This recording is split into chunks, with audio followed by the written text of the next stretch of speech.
Hello guys. तो ମୁଁ ବର୍ତ୍ତମାନ ଏମିତିରେ ଜାଗାରେ ଅଛି ଯେ ତ ଗାଁ ପାଖରେ ଏକା ତ ଏଠି ଅଛି ଭୂତ ଅଛି ବୋଲି କହିବେ ସବୁ ଭାଇମାନେ ସବୁ କହିବେ ଏ ଗାଁର ଲୋକମାନେ ବୁଢ଼ାବୁଢ଼ୀ ମିଶା କେତେ ଜଣ କହିବେ ଆଉ ଭୂତ ଅଛି ଡ୍ରାଇଭର ସବୁ କହିବେ ଏକା ଭାଇ ଭୂତ ଅଛି ବୋଲି ସତରେ କି ମିଛ ମୁଁ ମିଶା ଜାଣିନାହିଁ ଏଇଟା ହେଉଛି ଘର ହେଲା।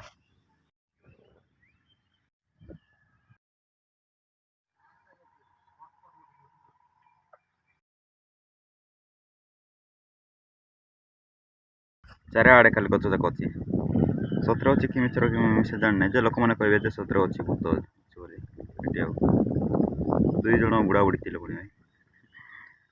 ଶୁଣିଲେ ଗପ ଭଳି ଲାଗୁଛି ଯାହା କ'ଣ କରିବା ଗାଁ ଗହଳିରେ ଥିବ ଏକା ଭାଇ ଭୂତ ଯାକ ଯେ ମୁଁ କେବେ ଦେଖିନି ଆଉ ଟ୍ରାଏ କରିଛି ଦେଖିବାକୁ ହେଲେ ମିଶା ଦେଖିପାରିନି ଆଉ ସନ୍ଧ୍ୟା ଟାଇମ୍ରେ ବାହାରିବ ବୋଲି କହିବେ ଆଉ ଏଠିର ଲୋକମାନେ ସବୁ ସାଣ୍ଟାଇ ବୋଲେ ବୁଢ଼ାବୁଢ଼ୀ ଆଉ କ'ଣ କରିବା ଭୂତ ଆଉ କାହାକୁ ବିଶ୍ୱାସ ଅଛି ଭୂତ ଦେଖର କମେଣ୍ଟ କରିଦିଅ ହେଲା ସତରେ ବୋଲେ କିଏ କିଏ ଦେଖିଛ ଭୂତର କମେଣ୍ଟ କର ବାଏ।